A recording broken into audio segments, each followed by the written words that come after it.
The cold metal of this mailbox key pressed into my palm as I stood outside William Young's law office staring at an address I'd never heard of.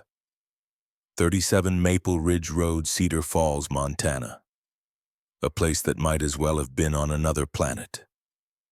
I was 19 years old with $180 in my pocket, a duffel bag over my shoulder, and absolutely nothing waiting for me in the world. Or so I thought. "Miss Ashford." William cleared his throat, adjusting his wire-rimmed glasses. "I know this is overwhelming, but your great-aunt Iris was very clear in her will. Everything she owned, the house, the land, all 43 acres, it all goes to you." I stared at the rust-spotted key in my hand. The metal was worn smooth in places as if someone had turned it thousands of times over the years. "I don't understand," I said, my voice barely above a whisper. "I don't have family. I never had family." William slid a photograph across his desk, Polaroid faded with age. Two women stood in front of a white farmhouse, their arms around each other, both holding the same mailbox key I now held. The younger woman looked exactly like me.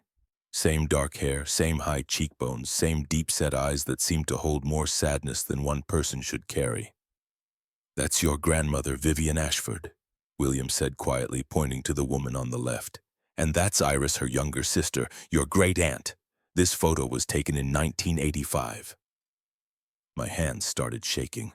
I'd spent 12 years in the foster care system, 12 years bouncing between 9 different families, 12 years believing I came from nothing and no one, and here in a faded Polaroid was proof that I'd been wrong. "Why didn't she—" I couldn't finish the sentence. "Iris searched for you for 18 years, William said, "from the time you were 1 year old until she passed away 6 months ago. The foster care system has strict privacy laws. She never stopped trying to find you." He handed me a manila envelope with my name written across it in careful, shaking handwriting. Nora Ashford, my name written by a woman I'd never met, a woman who'd spent nearly 2 decades looking for me. "There's a Greyhound that leaves for Cedar Falls in 2 hours, William said. "I've arranged for your ticket. The house is waiting for you. All you need is that key." I pressed my face against the bus window as the landscape changed from concrete and strip malls to rolling hills and endless Montana sky. 4 hours through country that grew wilder with every mile. Cornfields gave way to pine forests. Gas stations became fewer and farther between. The other passengers, all 6 of them, dozed or stared at their phones, but I couldn't look away from the window. Somewhere out there was a house I'd inherited, land that belonged to me, a mailbox with my family's name on it. For the first time in my life, I was going home to a place that was actually mine. But fear crept in with every mile that passed. What if the town rejected me? What if they saw me as just another lost kid from the city playing at being a landowner?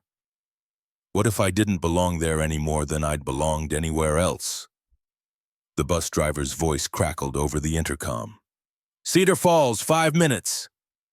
My stomach lurched. Through the window, I caught my first glimpse of the town. Main Street couldn't have been more than 4 blocks long. A grain elevator rose above everything else like a sentinel watching over the valley. Pickup trucks outnumbered cars 3 to 1. A hand-painted sign welcomed visitors to Cedar Falls, Montana, population 912. 912 people who'd probably all known Iris Ashford. 912 people who would all know within an hour that the orphan granddaughter had finally shown up.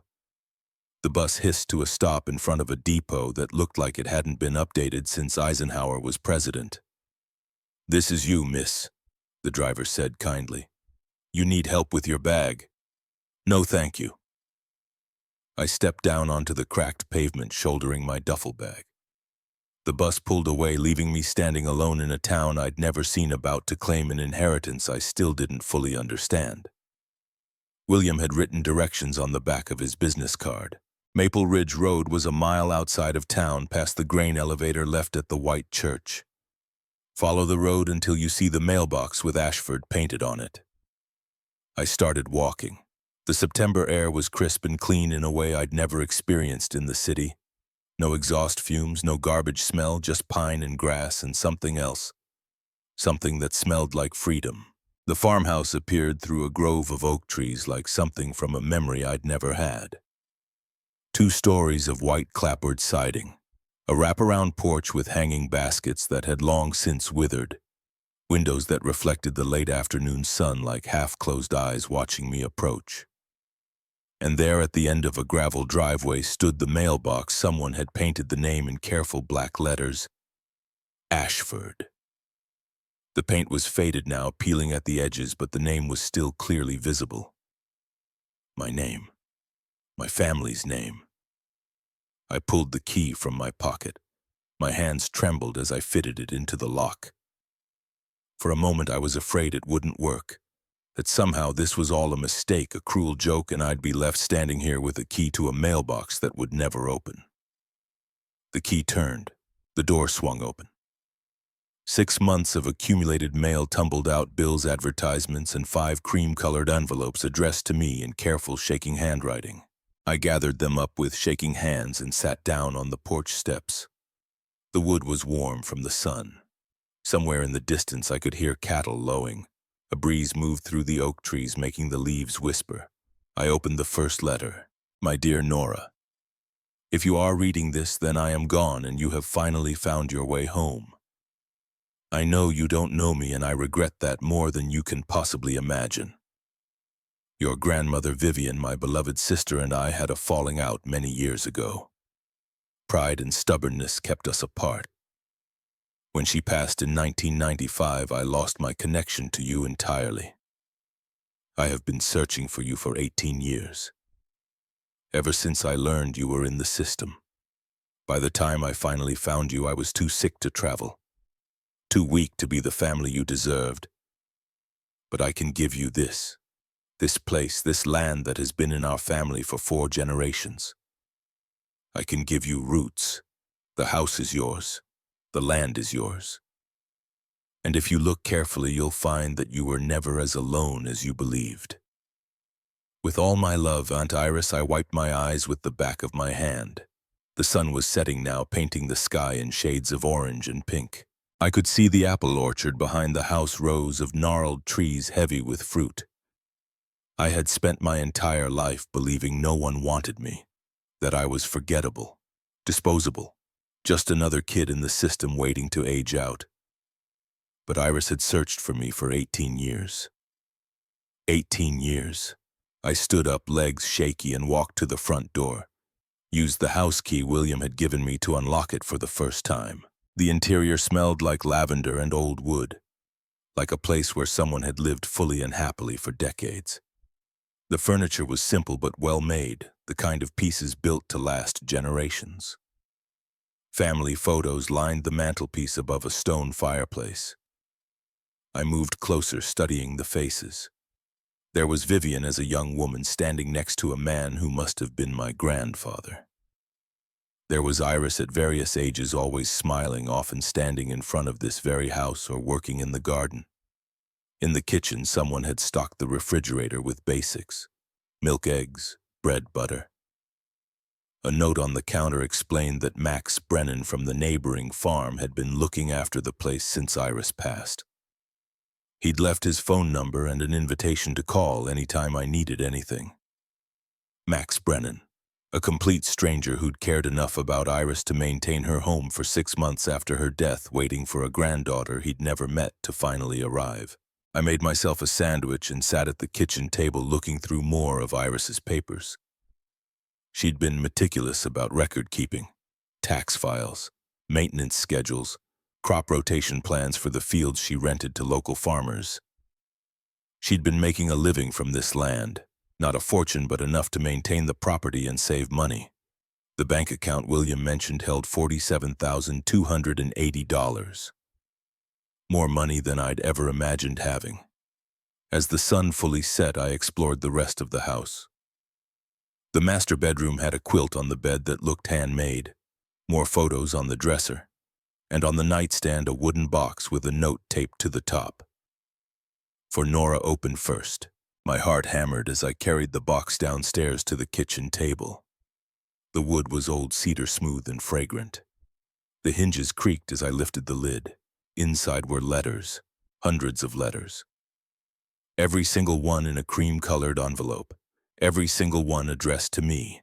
And every single one stamped in red ink with the same devastating words, "Return to sender, address unknown." I pulled out the first letter with trembling fingers. The postmark read October 15th, 2006. My first birthday. My dearest Nora, today you turn 1 year old. I wonder if anyone sang to you. I wonder if they gave you cake. I wish I could have been there to hold you, little one. To tell you that you are loved, that you are wanted, that you matter. I am searching for you. I will never stop searching. Happy birthday, sweetheart. Aunt Iris. I opened another, my 7th birthday. Dear Nora, you're starting first grade now, aren't you? I imagine you in a new dress on your first day of school. I imagine your teacher learning your name. I imagine you making friends, learning to read, discovering the world. I'm still searching, sweet girl. Every day, every single day. The letters continued, year after year, every birthday, every Christmas. Iris had written to me faithfully for 18 years, and every single letter had been returned unopened. I spread them across the kitchen table, counted them with shaking hands, 267 letters. For nearly 2 decades, Iris had written faithfully every birthday, every Christmas. Hundreds of letters that never reached me. My throat closed up. Tears blurred my vision. For 18 years, while I'd been moving from home to home, believing I came from nothing, believing no one cared if I existed, Iris had been writing to me, searching for me, refusing to give up. I opened the letter from my 13th birthday. My dear Nora, you're 13 now, a teenager. These are hard years, I know. I wish I could be there to tell you that you're not alone, that somewhere in the world there is someone who thinks of you every single day, who loves you without ever having met you. I'm getting closer to finding you. The private investigator I hired has a new lead. Please God, let this be the one that brings you home. And my 18th birthday just over a year ago. Nora. You're an adult now, legally free from the system. I pray you're safe. I pray you're healthy. I pray that somehow, someday, you'll know that I never stopped looking. I may not have much time left, my health is failing, but I've made arrangements. If I can't find you while I'm alive, you'll find this place after I'm gone. I'm so proud of you, even though I've never met you. All my love, Iris. I picked up the last letter in the box. The envelope was different from the others, no stamp, no address. Just my name written in barely legible handwriting that shook across the paper. Inside the letter was dated January 14th, 2024. Iris died on January 28th, 2 weeks after her car went off Cedar Pass Road. 2 weeks of fighting in the ICU. 2 weeks of making sure her will was updated, her evidence secured, her final messages recorded. 2 weeks of holding on just long enough to protect me one last time. Nora, I know I'm dying. I can feel it. I wish I had more time. I wish I could have met you, held you, told you face to face how much you were loved. For nearly 2 decades, I wrote to you faithfully. Every letter came back unopened, but I refused to quit searching for you, just like I refused to quit protecting this land from him. Be careful with Vaughn Blackwood. He's been trying to buy this property for 30 years. He killed your grandmother, my sister Vivian, in 1995 when she refused to sell. Made it look like a car accident. Now he wants the land more than ever. There's something valuable here, something worth killing for. The proof is in the basement. The safe code is 10-15 in 1967, Vivian's birthday. Don't trust anyone until you know the truth. Live, Nora. Live the life your grandmother and I fought to protect. I love you. I always have. Aunt Iris. I read the letter 3 times, my hands shaking harder with each pass. Vivian hadn't died in an accident. She'd been murdered, and Iris believed the same man was coming for this land, for me. I didn't sleep that night. I sat on the porch in the darkness listening to sounds I'd never heard before. No sirens, no traffic, no voices from neighboring apartments, just wind through the trees, the distant sound of cattle, and the settling of an old house. By the time the sun rose, I'd read every single letter in that box. All 267 of them. I'd traced the arc of Iris's search, the hope in the early letters, the frustration in the middle years, the desperation toward the end. She'd hired 3 different private investigators.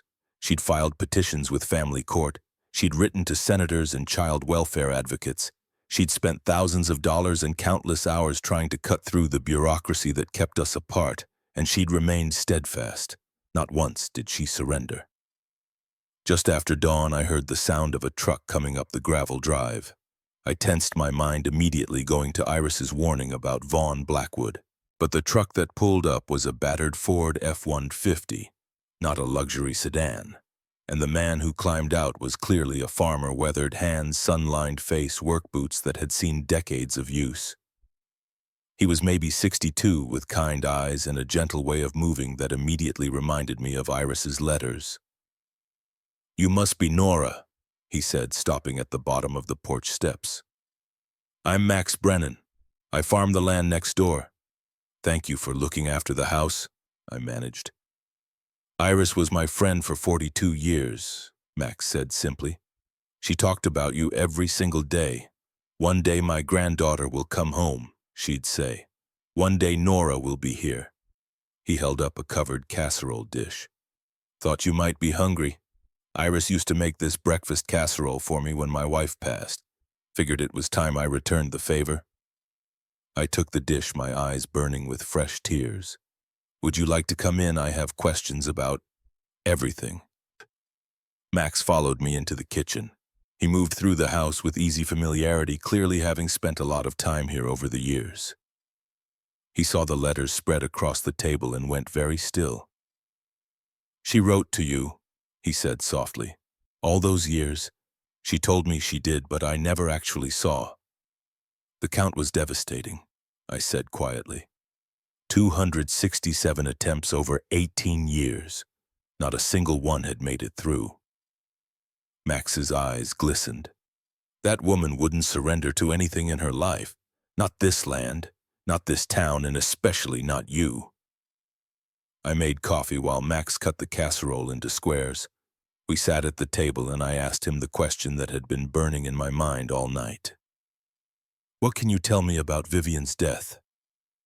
Max's face went carefully neutral. "Car accident, 1995. Her brakes failed on the Cedar Pass Road, went straight off the cliff. Did Iris believe it was an accident?" Max was quiet for a long moment. "No," he finally said. "She didn't. Vivian's car had just been serviced 2 weeks before, brand new brakes. The mechanic couldn't understand how they could have failed so completely." "What did the police say?" "Ruled it an accident. Case closed." Max looked down at his coffee, but there were things that didn't add up. Vivian had told Iris the week before she died that Vaughn Blackwood had made her another offer for the land, a very aggressive offer.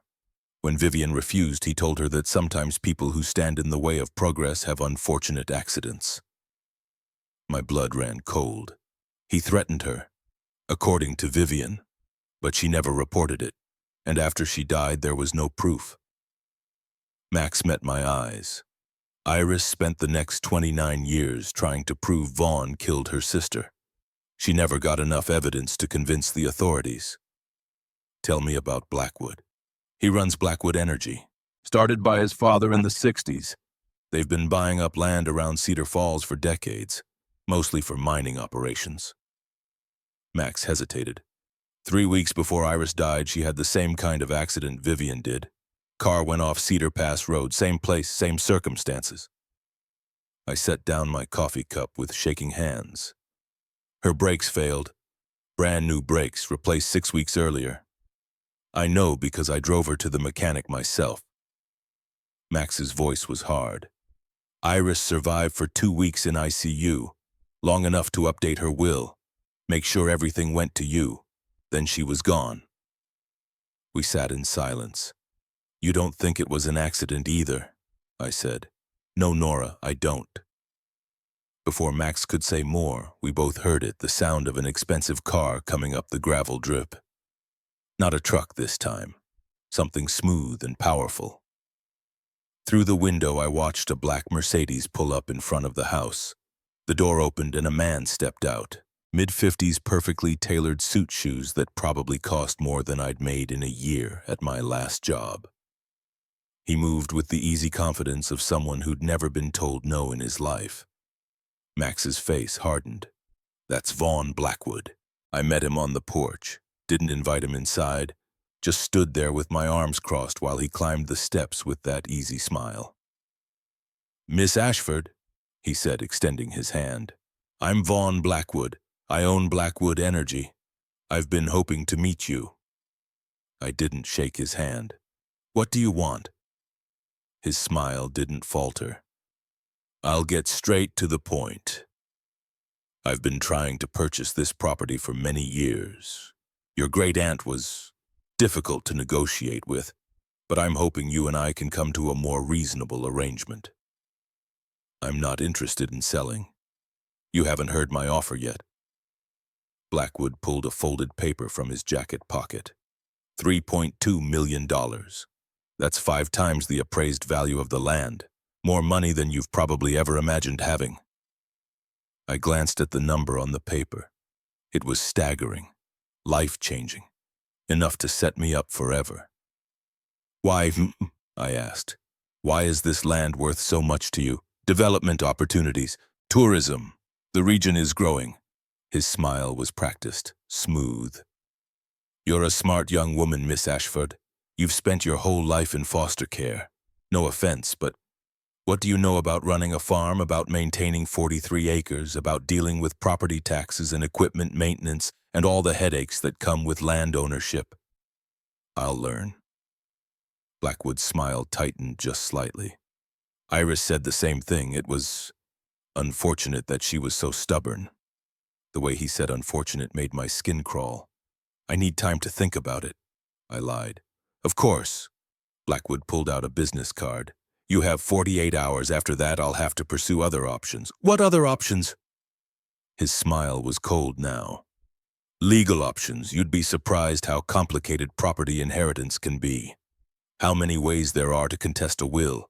How expensive lawyers can get." He turned to leave, then paused. "Iris tried to fight me for 29 years. It didn't end well for her. I'd hate to see the same thing happen to you." He drove away, leaving me standing on the porch with Max. "He just threatened you," Max said quietly. "You heard that right?" I nodded, my mind racing. "Iris said there was proof. In the basement. In a safe." "Then let's go find it." The basement was exactly what you'd expect from an old farmhouse: stone foundation, exposed beams, shelves full of canning jars, and old tools. We searched for 20 minutes before I spotted it. Behind an old workbench, hidden in the shadows, a safe built into the stone wall. The combination lock was old-fashioned. I tried the code Iris had written in her letter. 10/15/1967. Vivian's birthday. The lock clicked. The door swung open. Inside was a metal document box. I lifted it out with shaking hands and carried it upstairs to the kitchen table where we could see better in the morning light. Max stood beside me as I opened it. The first thing I saw was a manila folder labeled Vivian 1995. Inside were police reports, photographs from the accident scene, and a handwritten report from a mechanic named Tom Anderson. I read Anderson's report out loud. I examined the vehicle belonging to Vivian Ashford after the accident on Cedar Pass Road. The brake lines had been cut, not frayed from age or wear cut. Someone deliberately sabotaged this vehicle. When I reported this to the sheriff's department, I was told my services were no longer needed. I fear for my safety if I pursue this further. A handwritten note at the bottom dated 1998. Tom Anderson died falling off his barn roof. Ruled an accident. Max closed his eyes. Jesus. I kept digging through the box, found a USB drive labeled evidence, a handwritten list of names with dates next to them, and a geological survey map of the Cedar Falls region. I held up the map. Someone Iris probably had marked several spots with red X's, and written in the margin in her careful handwriting, lithium deposits. Estimated value $480 million. That's why he wants the land, I whispered. That's why he's willing to kill for it, Max said. I looked at the list of names again. There were 7 names each with a date and a cause of death. James Morrison, 1998, fell from roof. Eleanor Whitmore, 2003, drowned. David Park, 2019, car accident. Thomas Reed, 21, fell downstairs. Margaret Holloway, 2022, house fire. And at the bottom, Vivian Ashford, 1995, car accident. Iris Ashford, 2024, car accident. 7 people dead over 29 years. All of them had owned property in Cedar Falls. All of them had refused to sell to Blackwood. All of them died in accidents that were never properly investigated. I was still staring at the list when I heard it. The sound of breaking glass upstairs. Someone was in the house. Max grabbed a tire iron from the basement stairs. We moved quietly up toward the kitchen.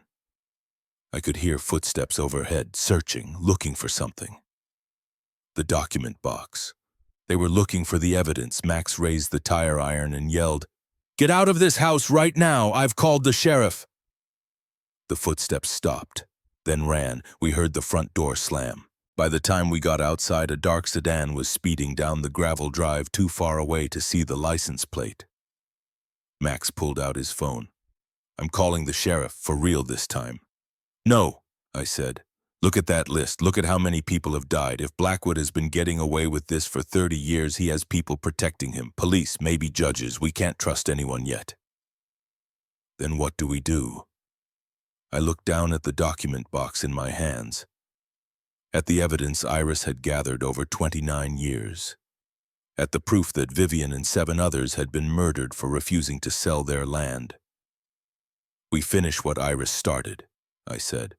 "We find enough evidence to take him down, and we make sure he can't hurt anyone else." Max studied me for a long moment, then nodded. "Iris would be proud of you. I haven't done anything yet. You're still here. You didn't sell. You didn't run." Max put his hand on my shoulder. "That's more than most people would do." The morning after the break-in, I woke to the smell of coffee and the sound of voices downstairs. For a moment, panic seized me. Then I recognized Max's voice and another lighter, younger, belonging to a woman. I pulled on yesterday's clothes and headed down to the kitchen. Max stood by the stove scrambling eggs. Beside him was a woman in her mid-30s with sun-streaked hair pulled back in a braid, dirt under her fingernails, and the kind of tan that came from working outside every day of your life. "Nora," Max said.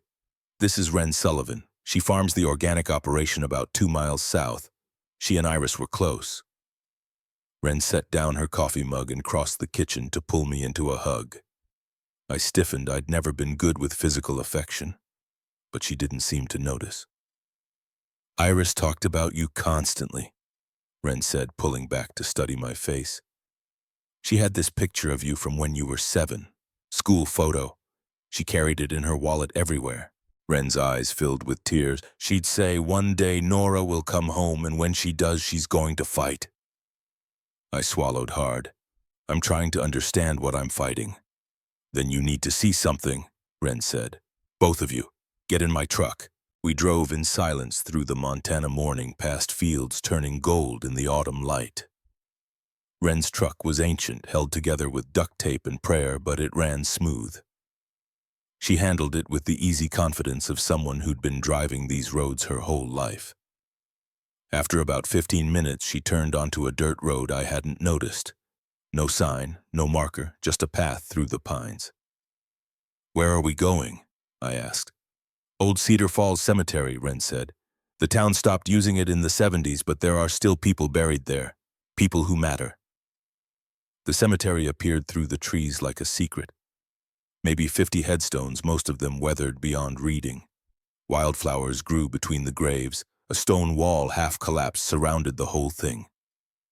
Wren parked and led us to the far corner. 8 graves, close together.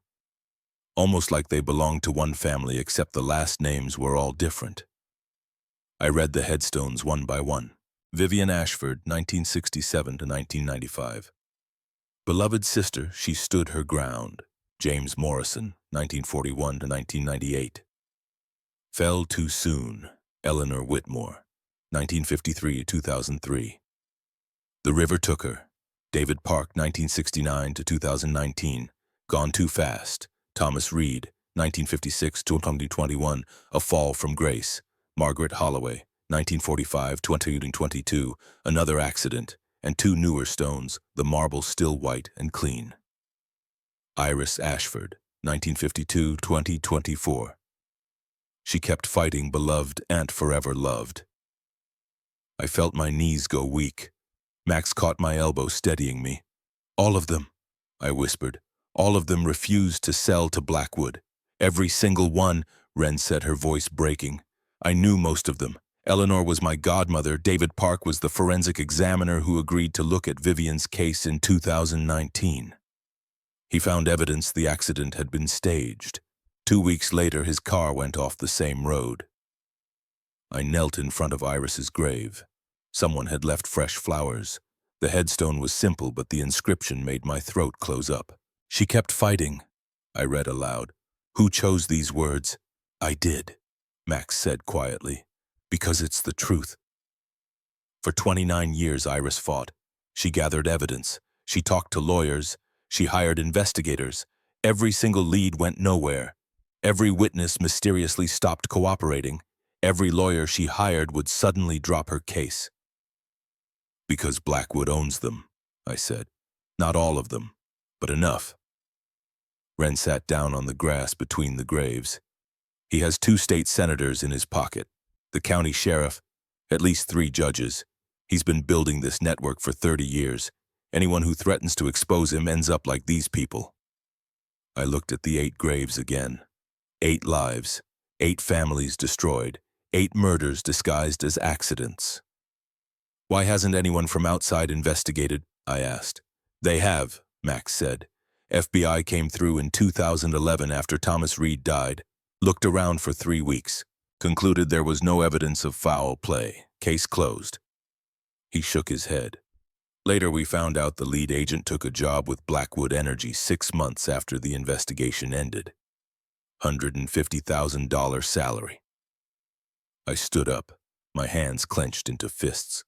So he just keeps killing people and getting away with it. Until now, Wren said. Because you're different, Nora. You're not from here. You don't have local connections he can threaten. You're young enough and angry enough to make noise. And you have something none of the others had. What's that? Iris's evidence. 29 years of documentation. She was meticulous. Everything she found she recorded. Every suspicious death, every bribe, every threat. It's all in that safe, isn't it? I nodded slowly. Then we have a chance, Wren said. A real chance. But we have to be smart. We can't go to local authorities. We need federal help. Real FBI, real prosecutors, people Blackwood hasn't bought yet. How? I asked. Max pulled out his phone. There's someone I know. Retired sheriff, Mike Donovan. He investigated Vivian's death back in '95. He knew it was murder, tried to prove it, got shut down by his own department and forced into early retirement. Can we trust him? Mike's been waiting 29 years for someone to finish what he started, Max said. Yeah, we can trust him. And Mike Donovan lived in a small house on the edge of Cedar Falls. He was 69 years old, white-haired, with the careful movements of someone whose body had taken its share of damage over the years. But his eyes were sharp and clear when he opened the door. Max Brennan, he said. Been a while. Then he looked at me. And you must be Nora Ashford. You look just like your grandmother. Inside his house was neat as a pin. But what caught my attention was the spare bedroom he'd converted into an office. The walls were covered with newspaper clippings, photographs, hand-drawn timelines. All of it centered on one man, Vaughn Blackwood. I've been tracking him since 1995, Mike said, gesturing at the walls. This is everything I could find that the official investigation ignored. Every inconsistency, every suspicious death, every bribe. I moved closer to the wall, saw photographs of Vivian's wrecked car, crime scene photos from James Morrison's fall, autopsy reports with sections highlighted in yellow. You've been investigating for 29 years, I said. Not officially, but I've persevered. Mike pulled a thick file from his desk. When Iris died 6 months ago, I knew. I knew it was him. Same MO as Vivian, same location, same brake failure that shouldn't have been possible. He handed me the file. Inside were photocopies of police reports, witness statements, and something else, a handwritten letter. The handwriting was shaky but familiar. Iris's handwriting. Sheriff Donovan. If you're reading this, I'm dead, and you were right. He got to me like he got to Vivian. I'm sending you copies of everything I've gathered over the years. All my evidence. All my research. I know you're retired. I know you can't officially investigate. But please, when my granddaughter comes, help her. Show her the truth. Help her finish what we started. Nora is strong. Stronger than she knows. She's spent her whole life alone, fighting to survive. She can do this, but she needs someone who believes in her. Please be that person. Iris Ashford, January 10, 2024. The date was 4 days before Iris died. I sat down heavily in Mike's desk chair, the letter trembling in my hands. She knew, I whispered. She knew he was going to kill her. I think she'd figured out he was planning something, Mike said. She called me 3 times in the week before she died. Said she had new evidence. Said she finally had proof that could take him down. We were supposed to meet the day after her accident. She never made it. What was the new evidence? Mike shook his head. She wouldn't tell me over the phone. Said it was too dangerous. She was going to bring it to me in person. He looked at me intently. Did you find a USB drive in her safe? I nodded. That's what she was bringing me. Have you looked at what's on it? Not yet. I don't have a computer. Mike pulled an old laptop from his desk drawer. Use mine. Let's see what Iris found. I plugged in the USB drive with shaking hands. There were 2 audio files and a folder full of scanned documents. I clicked on the first audio file. Static. Then Iris's voice, strong and clear.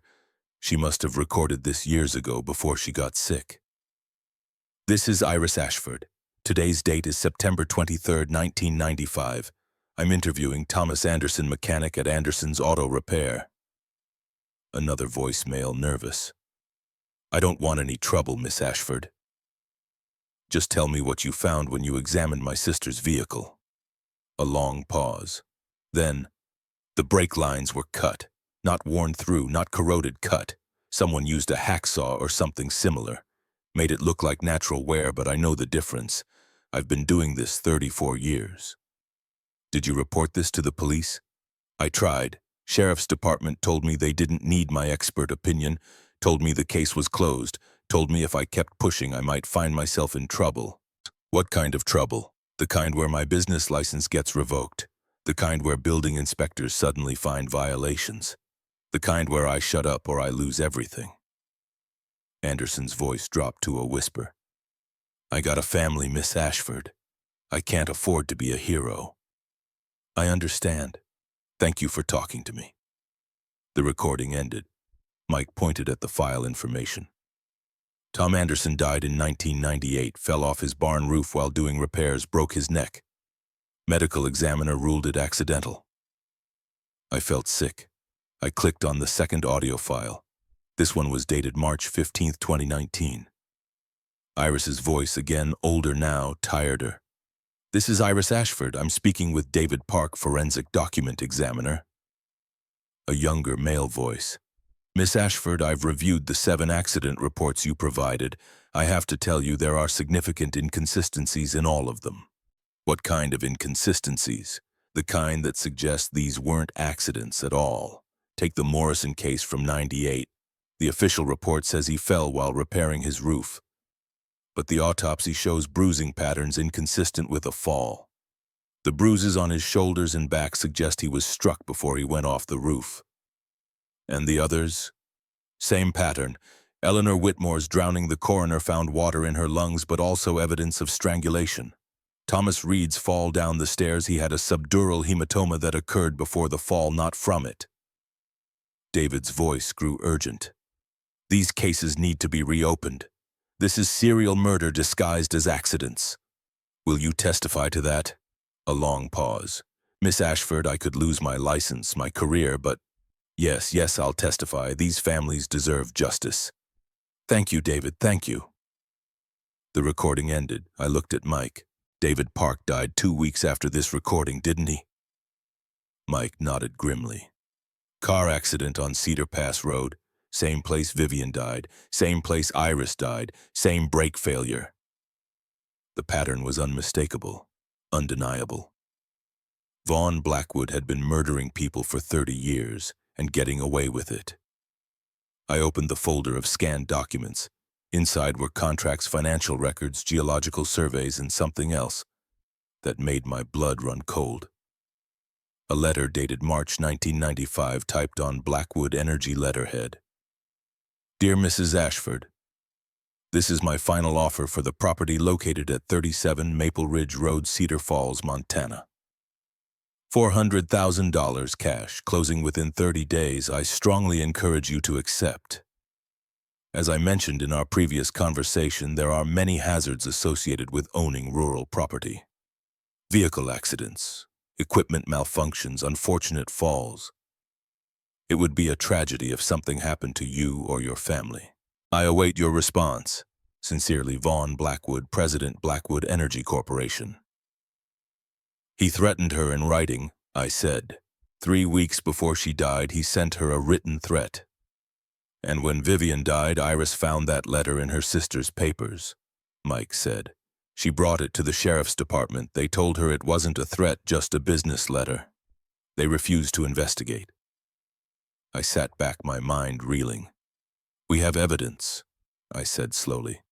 Audio recordings, documents, a pattern of deaths. Why hasn't anyone used this to prosecute him? Because we need a prosecutor who isn't corrupt, Mike said. And we need federal jurisdiction. Local authorities won't touch this. But if we can get the FBI involved, the real FBI, not the bought ones, we might have a shot. How do we do that? We need one more piece of evidence, something undeniable, something that proves Blackwood personally ordered these killings. Mike leaned forward. Iris thought she had it. That's what she was bringing me the day she died, something that would prove everything. But she died before she could give it to you. Which means, Wren said quietly, it's still in her house somewhere, hidden where Blackwood's people haven't found it yet. We drove back to the farmhouse as the sun was setting. I kept checking the rearview mirror, paranoid that Blackwood's people were following us. But the road stayed empty. Inside, I went straight to the basement, back to the safe. I pulled everything out, examining each item carefully. The USB drive, the document folder, the list of names, the geological survey, and at the very bottom something I'd missed before. A small tin box, the kind people use to store recipes, rusted at the corners, barely bigger than a deck of cards. I pried open the lid. Inside was a cassette tape. The label was written in Iris's shaky handwriting, for Nora, final message. My hands shook as I held it. Do you have a cassette player? I asked Max.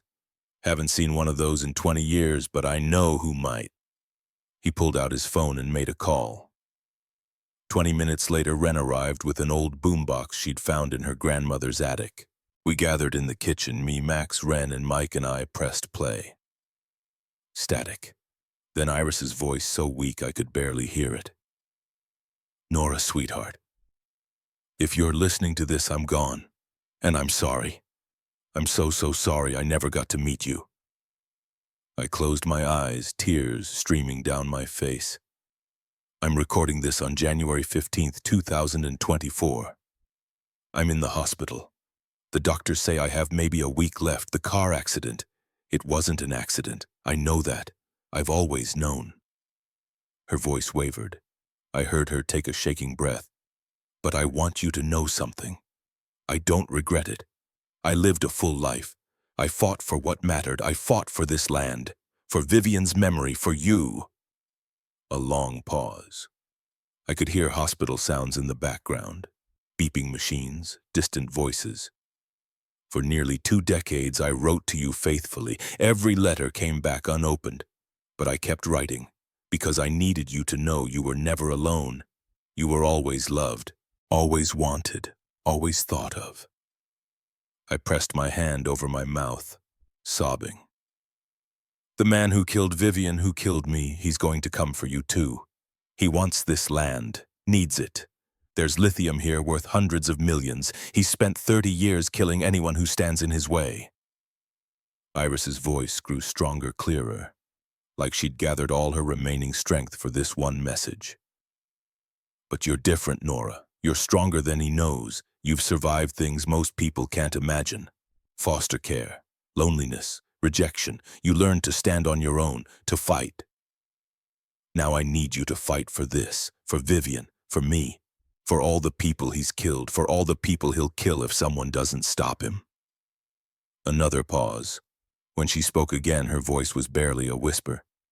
In the basement behind the water heater, there's a loose stone. Behind that stone is another box. Inside that box is the evidence I was going to give to Sheriff Donovan. It's proof, Nora. Real proof. Proof that Vaughn Blackwood ordered all of these murders. Proof that will hold up in federal court. My heart hammered. Be careful who you trust. He has people everywhere, but Sheriff Donovan is good. Max Brennan is good. They'll help you. I love you, Nora. I always have. From the moment I learned you existed, I'm so proud of you. So very proud. Her voice broke. I refuse to quit searching for you. Please don't give up on this fight. Finish what Vivian and I started. Bring him to justice. A long silence, then so quietly I almost missed it. Thank you for coming home, sweetheart. Thank you for being everything I hoped you'd be. The tape clicked off. I sat, frozen, tears running down my face. Max had his hand over his mouth. Ren was openly crying. Even Mike's eyes were wet. Behind the water heater, I finally managed. There's another box. We moved as one down to the basement. The water heater was old, hulking, covered in dust. Max and I pushed it away from the wall. Behind it, the stone foundation looked solid, but when I pressed on the stones, one of them shifted. I pried it loose. Behind it was a space about 12 inches deep, and inside that space was a metal box sealed with duct tape. I pulled it out and carried it upstairs. Inside the box were documents, bank records, emails, and a ledger, handwritten entries in a code I didn't understand. Mike picked up the ledger and went pale. This is a payment record, he said. Payments from Blackwood Energy to, Jesus Christ, to Sheriff Thompson, Judge Carver, State Senator Morrison. He flipped through the pages. There are dozens of names here, hundreds of payments, going back 30 years. Ren picked up the emails. These are correspondence between Blackwood and someone named R. Winters. They're discussing removing obstacles, planning accidents. Here's one from March of '95 about Vivian. She read aloud. The Ashford woman continues to refuse negotiations. Recommend implementation of contingency protocol. Contingency protocol, I said. Murder. They're talking about murder in corporate speak. This is it, Mike said, his voice shaking with excitement. This is enough. With the audio recordings, the documents, this ledger, and these emails, this is enough to take to federal prosecutors. This is enough to bury him. I should have felt relief, victory. Instead, I felt afraid. If this evidence is this damning, I said slowly, why haven't Blackwood's people found it yet? They broke in last night. They searched the house. Because Iris hid it too well, Max said. They didn't know about the loose stone. Or, Ren said quietly, they knew it existed but couldn't find it without tearing the whole house apart, which would have been too obvious, too suspicious. Either way, Mike said, we have it now, and we need to move fast. We need to get this to the FBI field office in Helena before Blackwood realizes we have it. That's a 4-hour drive, Max said. Then we leave tonight, Mike said, right now, before... The lights went out. All of us froze. Outside, I heard the sound of vehicles, multiple vehicles, coming up the gravel drive. "Get down!" Mike hissed. We dropped to the floor. Through the kitchen window, I could see headlights. 3 vehicles. No 4. They parked in a semicircle in front of the house. Headlights pointed at the windows, blinding us. I heard car doors opening, footsteps on gravel. Then a voice amplified by a megaphone. "Nora Ashford, this is Sheriff Thompson. We have a warrant to search the premises for stolen property. Come out with your hands up." Mike's face was grim. "Thompson's on Blackwood's payroll. This is a setup." "What do we do?" I whispered. "The evidence," Mike said. "We can't let them find it. Give it to me. I'll hide it. If they arrest me, they'll search my car, too. But there's a trick panel under my back seat. They won't find it." I handed him the metal box. He crawled toward the back door. "Miss Ashford," the megaphone voice called again. "You have 60 seconds to come out. After that, we're coming in. Resisting will only make this worse." Wren grabbed my hand. "I'll go out first. Draw their attention. You and Max get the evidence to Mike's car." "No," I said. "This is my fight." "It's all of our fight now," Wren said. And before I could stop her, she stood up and walked toward the front door. She opened it, hands raised. "Don't shoot. I'm coming out." Flashlights blinded her. I heard shouting, boots on the porch steps. Max grabbed my arm. "Now, while they're focused on Wren. Back door."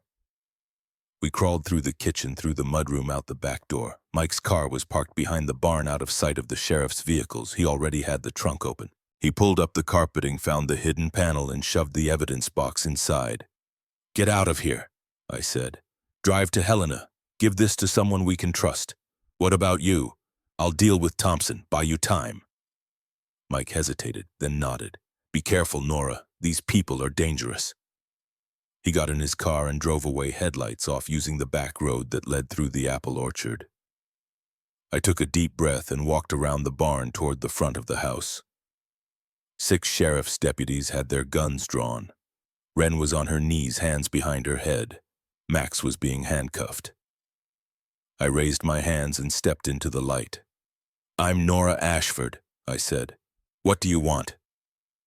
Sheriff Thompson was exactly what I expected, mid-50s, gut hanging over his belt, mean little eyes. He smiled when he saw me. "Miss Ashford, we have a warrant to search these premises for documents stolen from Blackwood Energy Corporation." "I haven't stolen anything." "Mr. Blackwood says otherwise. Says you have proprietary geological surveys and corporate communications that belong to his company." Thompson held up a piece of paper. "This warrant gives us permission to search every inch of this property. So why don't you make this easy and tell us where you've hidden them?" I met his eyes. "I want to see my lawyer." Thompson's smile widened. "You don't have a lawyer, sweetheart. You're 19 years old with no money and no connections. You're going to cooperate, or you're going to jail for theft, breaking and entering, and anything else I decide to charge you with." "Actually," a new voice said, "she does have a lawyer." A woman stepped out of a car I hadn't noticed, a silver sedan parked behind the sheriff's vehicles. She was in her early 50s, wearing a crisp suit, her gray-streaked hair pulled back. She carried a briefcase like a weapon. "Sarah Mitchell," she said, handing Thompson a business card. "I'm Miss Ashford's attorney. I was hired by Iris Ashford 3 months before her death to protect her niece's interests. This warrant is invalid. It claims stolen property but provides no specifics, no dates, no descriptions, no evidence that any theft occurred. I'll be filing a motion to quash immediately, and if you proceed with this search, I'll have your badge by morning." Thompson's face went red. "Who the hell are you?" "I'm the lawyer who's been waiting for Vaughn Blackwood to make a mistake like this for 15 years. Sarah smiled. It wasn't a kind smile. "Now get off my client's property before I call the real FBI and report you for corruption and harassment." Thompson looked like he wanted to argue, but something in Sarah's eyes made him hesitate. "Uncuff them," he finally said to his deputies. They released Max and Wren. The deputies got back in their vehicles. Thompson leaned close to me before he left. "This isn't over," he whispered. "You have no idea who you're dealing with." "Neither do you," I said. The sheriff's vehicles drove away, leaving us standing in the darkness with Sarah Mitchell. "Who are you?" I asked. "I'm the lawyer your great-aunt hired 3 months before she died," Sarah said. "She knew Blackwood would come after you. She made sure you wouldn't face him alone. I've been monitoring the situation since her death, waiting for you to arrive." She looked at the farmhouse. "Now, where's the evidence? Because we need to get it to federal prosecutors before Blackwood realizes what we have." I smiled. "It's already on its way to Helena. Mike Donovan's driving it there right now." Sarah's eyes lit up. "Mike Donovan? The sheriff who investigated Vivian's death?" "The same. Then we might actually have a shot at this." Sarah pulled out her phone. "I have a contact at the FBI field office, someone I trust, someone Blackwood doesn't own. Let me make a call." While Sarah talked on her phone, Ren and Max and I sat on the porch steps in the darkness. "That was close," Max said quietly. "Too close." Ren agreed. I looked at them, these people I'd known less than 48 hours. People who'd risked their freedom, maybe their lives, to help me. "Why are you doing this?" I asked. "You could have walked away. Let me fight this alone." Max put his hand on my shoulder. "Because Iris was my friend for 42 years.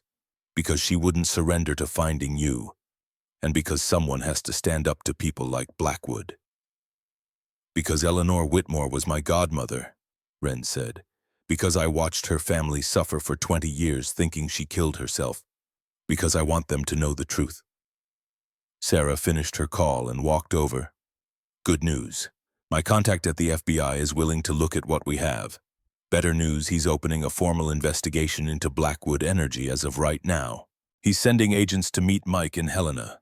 They'll take possession of the evidence and put it under federal protection." Relief washed over me. "So we did it. We actually did it." "Not yet," Sarah said. "We've started the investigation, but Blackwood has lawyers, good ones. This is going to be a long fight. He'll try to suppress the evidence, intimidate witnesses, drag this out for years if he can." "How long?" I asked. 6 months minimum, maybe a year before we get to trial." Sarah sat down beside me. "Can you hold out that long? Because once Blackwood realizes what we've done, he's going to come at you with everything he has. Legal challenges, harassment, he might even try—" She didn't finish the sentence. She didn't have to. "He might try to kill me too." "I'm not leaving," I said. "This is my home now. I'm not letting him scare me away." Sarah studied me for a long moment, then nodded. "Okay, then we fight. Together." We sat in silence, watching the stars come out over the Montana mountains. Somewhere out there, Mike Donovan was driving toward Helena with evidence that could bring down a murderer. Evidence that Vivian and Iris had died protecting. Evidence that might finally bring justice for 8 innocent people. But the fight was just beginning. And I was ready. The farmhouse was still standing when I woke up the next morning, which felt like a small miracle. I'd barely slept. Every sound, the wind in the trees, the settling of old wood, the distant cry of an owl had jolted me awake, convinced that Blackwood's people were coming back. But morning arrived with nothing more sinister than frost on the windows and the smell of coffee drifting up from the kitchen. Max had stayed the night, sleeping on the couch with his shotgun across his lap. I found him at the kitchen table staring at his phone.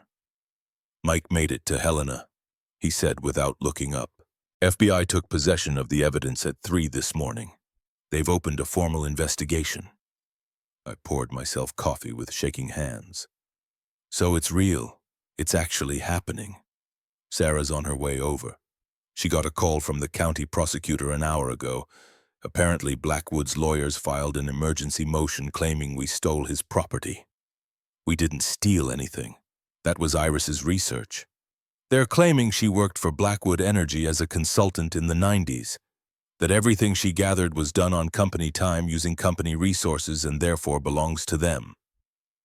Max finally looked at me.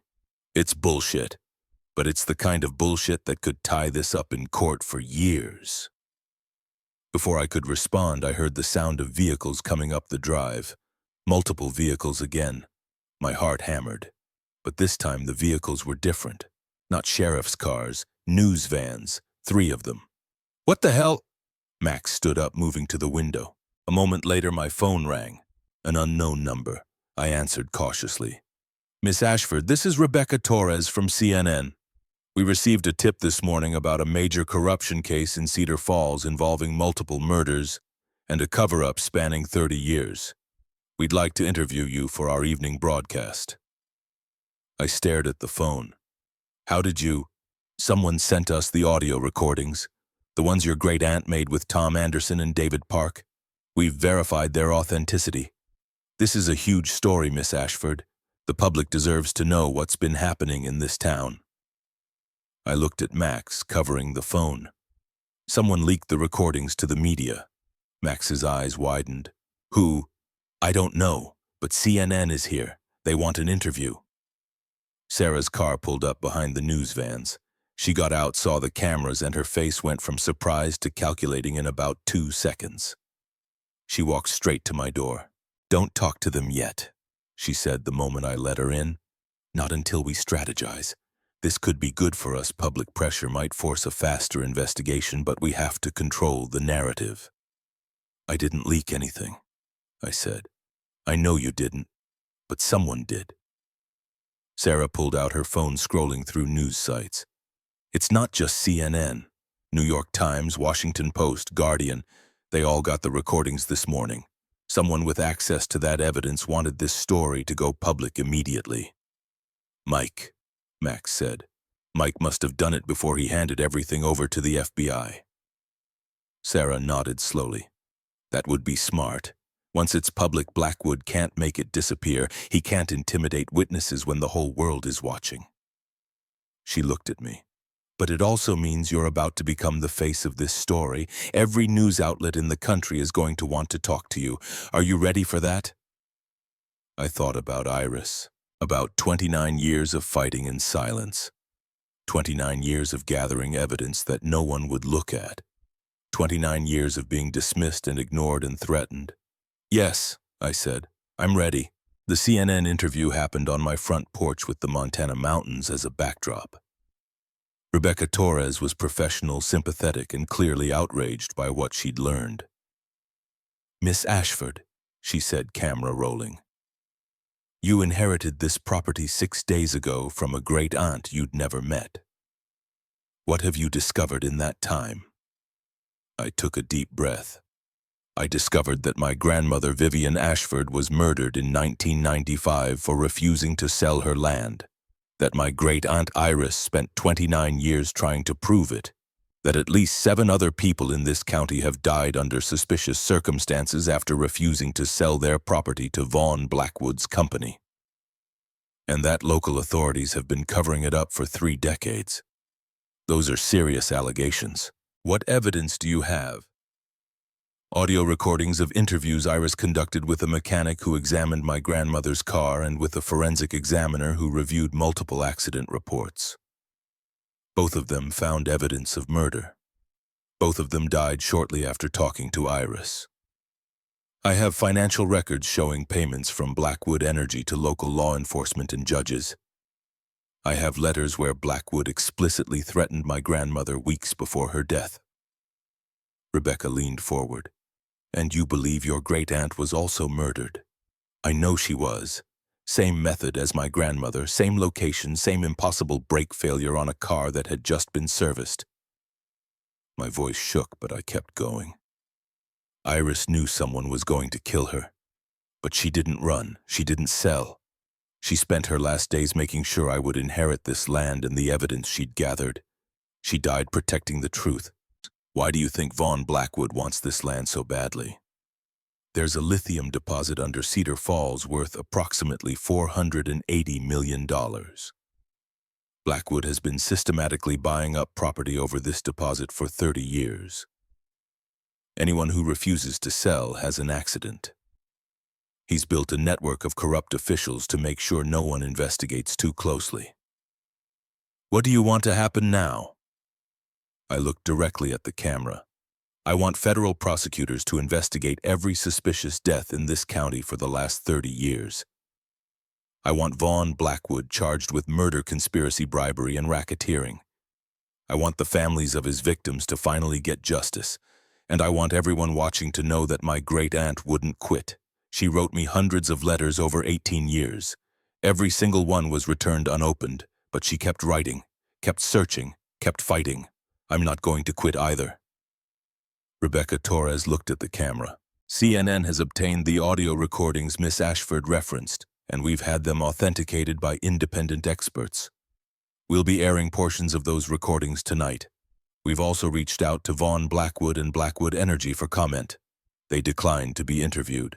Within hours, the story exploded. Every major news outlet picked it up. Social media went crazy. Justice for Iris started trending. Someone created a GoFundMe to help with my legal expenses. It raised $200,000 in the first day.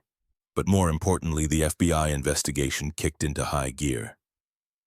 Agent Morris and Sarah's contact called that evening. We're moving fast on this. The audio recordings and financial documents are solid evidence. We're interviewing witnesses, subpoenaing bank records, and we've placed Vaughn Blackwood under surveillance. He's not going to be able to make any more people disappear. How long until you can arrest him? I asked. We need to build an airtight case. A man this powerful, this connected, we get one shot at this. If we move too fast and he walks on a technicality, that's it. He's untouchable. Agent Morrison paused. I need you to be patient and careful. Blackwood is desperate now. Desperate men do dangerous things. He wasn't wrong.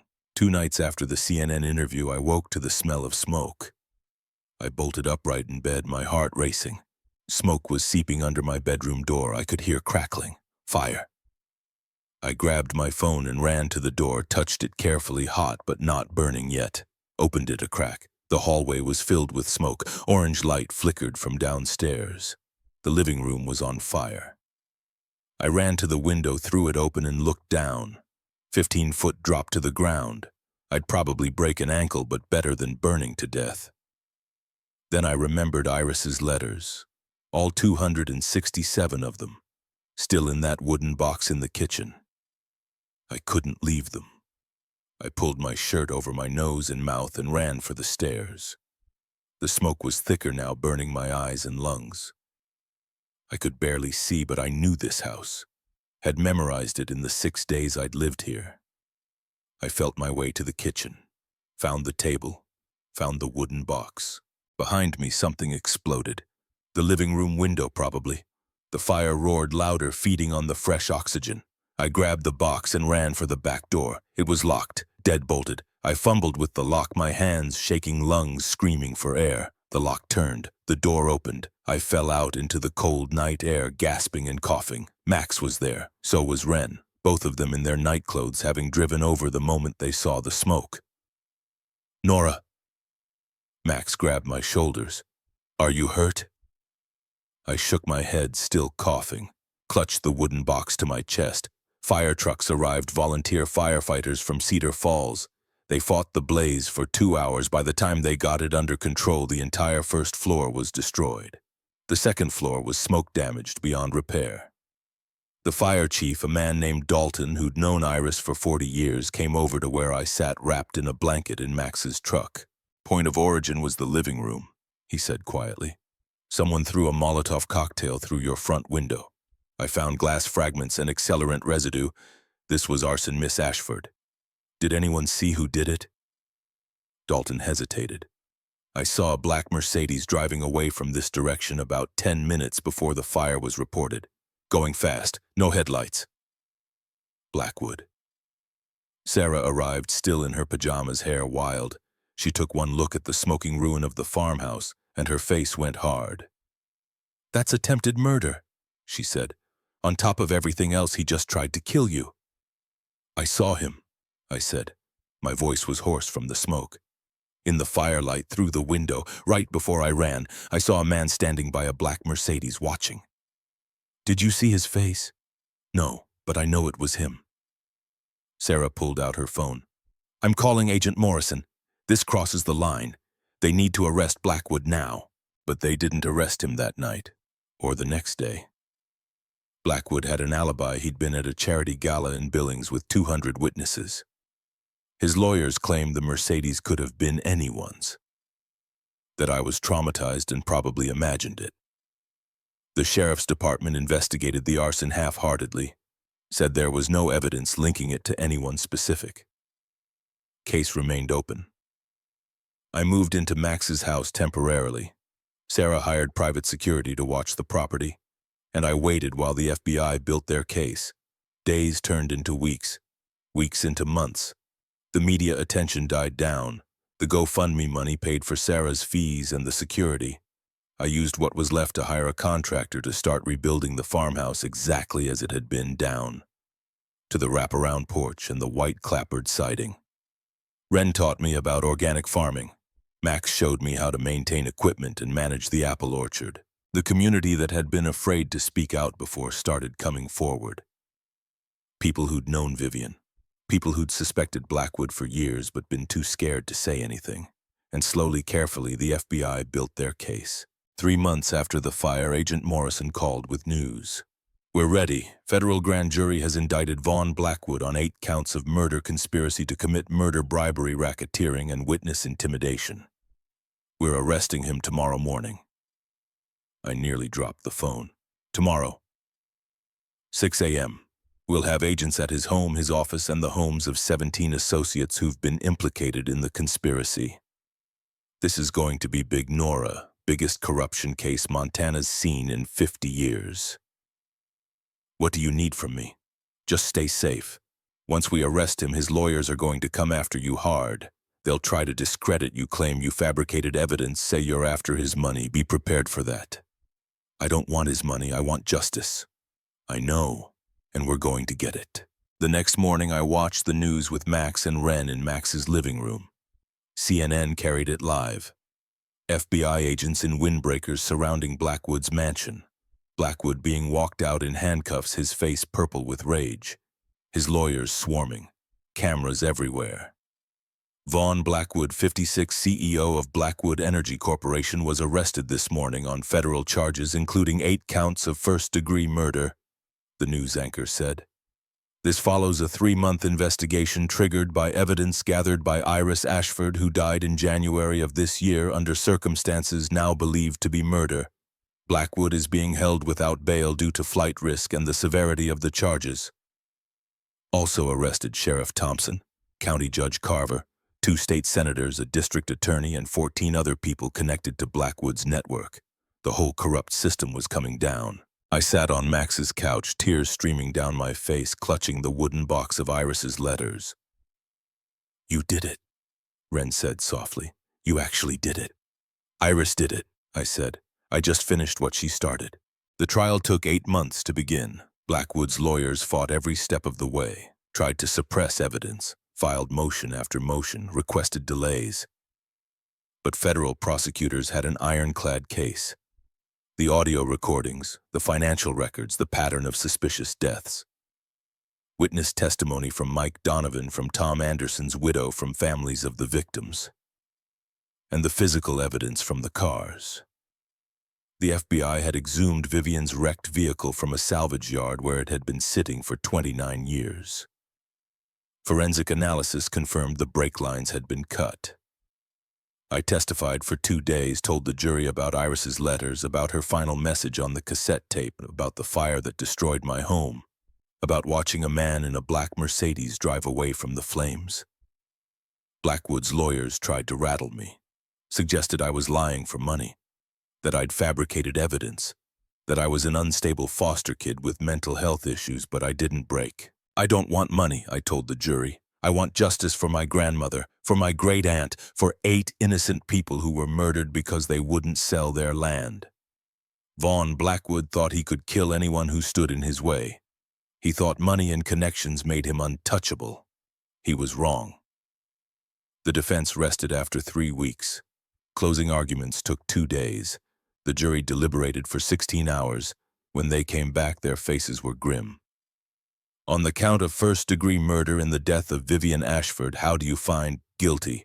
On the count of first-degree murder in the death of Iris Ashford, guilty. Guilty on all 8 counts of murder. Guilty on conspiracy, guilty on bribery, guilty on racketeering, guilty on witness intimidation."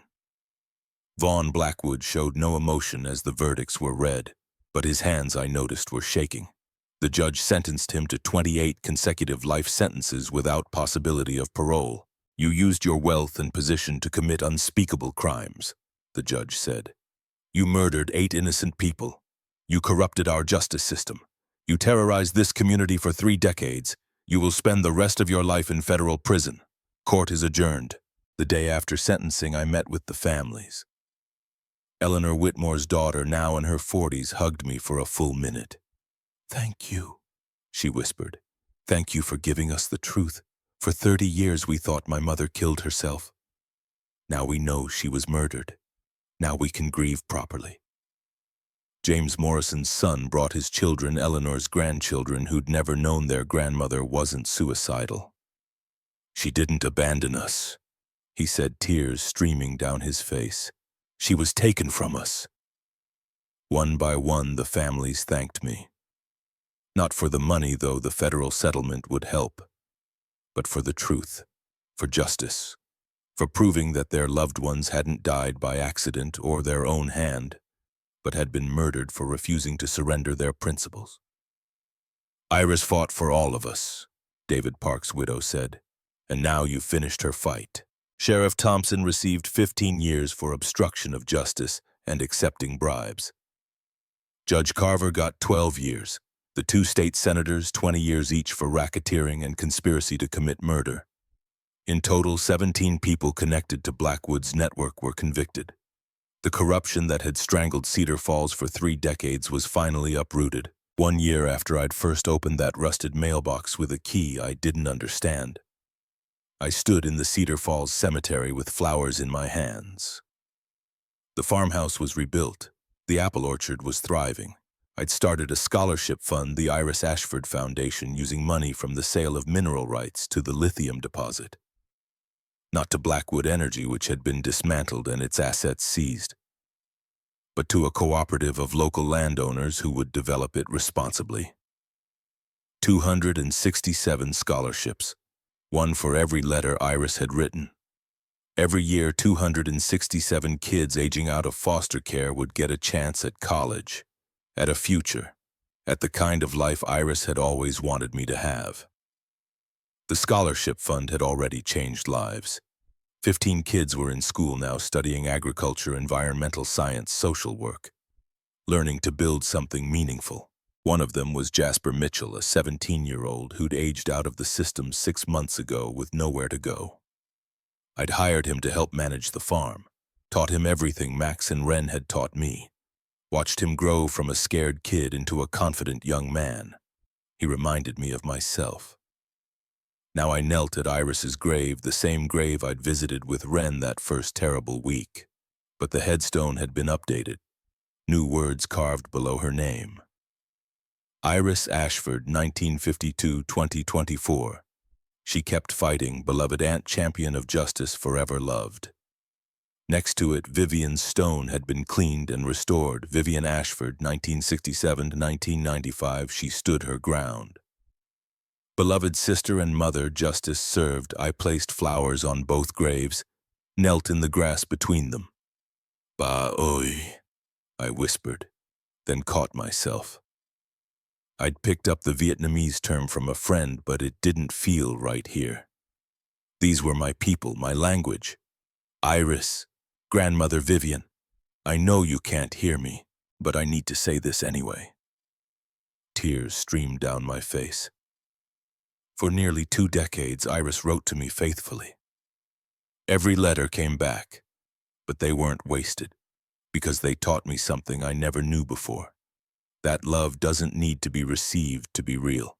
That someone can love you without ever meeting you. That family isn't about biology, it's about who fights for you, who refuses to give up on you. I pulled the wooden box from my bag, the same box I'd rescued from the fire. Inside were all 267 letters, smoke-stained, but intact. I've read every one of these a dozen times now. I know them by heart, every birthday wish, every Christmas greeting, every promise that you were still searching, still hoping. I wiped my eyes. You said you wouldn't quit searching for me. Well, I didn't give up on you either, on your fight, on justice. The wind moved through the cemetery, rustling the wildflowers. Vaughn Blackwood is in prison for the rest of his life. His whole network is destroyed. The families of his victims finally know the truth. The corrupt officials are being prosecuted, and this community is healing. I opened the box, ran my fingers over the letters. I started a foundation in your name. 267 scholarships every year for kids like me. Kids who think they're alone, who think nobody wants them. We're going to show them they're wrong, just like you showed me. A figure appeared at the edge of the cemetery, Max waiting respectfully at a distance. Behind him, Wren and Jasper and Sarah Mitchell and Mike Donovan, now in his 70s but standing straight and proud, my family, not by blood but by choice. I'm not alone anymore, I said to the graves. I have a home, a purpose, people who love me. You gave me all of that, Iris, you and Vivian. You fought for this land, for justice, for me, and I promise I'll keep fighting. For the scholarship kids, for this community, for everything you believed in. I stood up, brushing dirt from my knees. Thank you for refusing to quit. Thank you for those 267 letters. Thank you for teaching me that family isn't about being wanted, it's about choosing to love someone anyway, choosing to fight for them, choosing to never let go. I placed one more flower on each grave. I love you both. I always will. I walked back to where my friends waited. Max put his arm around my shoulders. Wren took my hand. Jasper carried the wooden box carefully like the treasure it was. Together we walked out of the cemetery toward the trucks waiting on the road, toward the farmhouse that had been rebuilt from ashes, toward the apple orchard where Jasper and 3 other scholarship kids were learning to tend the trees, toward home. That night I sat on the new porch built exactly like the old one and watched the sun set over the Montana mountains. The mailbox at the end of the drive had been replaced too. Fresh paint, the name Ashford written clearly in black letters. But I still kept the old rusted key on my keychain, the key that had started everything. I pulled it out now, holding it up to catch the last light of day. Such a small thing, just a piece of metal worn smooth by Iris's hands over decades. But it had unlocked more than a mailbox. It had unlocked a family history, a legacy of courage, a fight for justice that had taken 30 years, but had finally succeeded. My phone buzzed. A text from Sarah. Montana Historical Museum wants to display the 267 letters. Preserve them for future generations. What do you think? I looked at the wooden box sitting on the table beside me. Those letters had been Iris's lifeline to me, her way of refusing to let me disappear into the system, her proof that someone somewhere was thinking of me. Now they could be proof for other kids, other people who felt alone. Evidence that love persists, that some people won't surrender, that justice, however delayed, can still arrive. I texted back, yes, but I want copies. I need to keep the originals close. Of course, I'll arrange it. I set the phone down and picked up the letter I'd been reading when the sun started to set. One of Iris's letters from my 10th birthday. Dear Nora, you're 10 today, double digits. I imagine you're growing tall, learning to read big chapter books, making friends, discovering who you are. I'm still searching, still hoping, still refusing to believe that I'll never find you. Someday, sweetheart, you're going to read these letters, and you're going to know that you were never alone, that every single day of your life someone was thinking of you, loving you, fighting to reach you. Never forget that you matter, that you're wanted, that you're loved. Happy birthday, my dear girl. Aunt Iris. I folded the letter carefully and put it back in the box. Through the window I could see Jasper in the kitchen making dinner. He was teaching himself to cook using Iris's old recipes. Said it made him feel connected to the history of this place. Max's truck was parked by the barn. He'd be by tomorrow to check on the irrigation system. Wren had left a basket of vegetables on the porch, tomatoes, squash, herbs from her garden. Sarah had called earlier to say the Blackwood energy assets were being liquidated. The proceeds would go to the victims' families. Finally, compensation for 30 years of grief.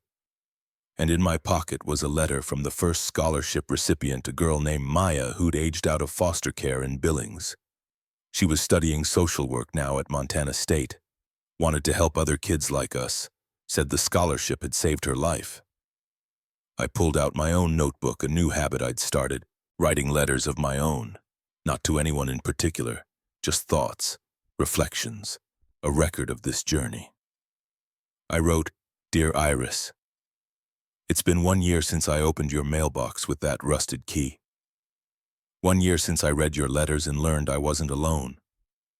So much has changed. The farmhouse is rebuilt, the foundation is running, Blackwood is in prison, justice has been served. But the most important thing hasn't changed. I still read your letters, I still feel your love in every word, I still carry you with me every single day. You taught me that family isn't about being born into the right circumstances, it's about people who choose to fight for each other, who refuse to give up, who love even when that love seems impossible. I'm choosing that now, for Jasper and the other scholarship kids, for this community, for everyone who needs to know they're not alone. Thank you for choosing me, for 18 years of letters, for refusing to quit. I'm home now, and I'm going to make sure your legacy lives on. With all my love, Nora." I closed the notebook as full darkness fell over Cedar Falls. Tomorrow I had work to do. The apple harvest was coming. The scholarship applications for next year needed to be reviewed. The foundation board was meeting to discuss expanding the program. But tonight I sat on the porch of a house that had survived fire and loss and 30 years of violence, surrounded by letters from a woman who'd kept fighting, holding a key that had unlocked everything. I wasn't the scared 19-year-old who'd stepped off a Greyhound bus with $180 and a duffel bag anymore. I was Nora Ashford, granddaughter of Vivian, great niece of Iris, keeper of their legacy, fighter of their fight, and I was home. The mailbox key glinted in the moonlight as I turned it over in my palm one last time before tucking it away. Such a small key, such an enormous door it had opened, and on the other side of that door, family, purpose, justice, and love. Everything Iris had promised in 267 letters. Everything she'd given me without ever saying a single word to my face. I stood up, gathered the wooden box, and went inside. Tomorrow would bring new challenges, new scholarship kids who needed help, new fights for justice, but tonight I was simply grateful. For rusted keys that open impossible doors. For letters that bridge 18 years of silence. For great aunts who keep fighting. And for the truth that home isn't a place you're born into. It's a place you choose to build, with the help of people who become your family along the way.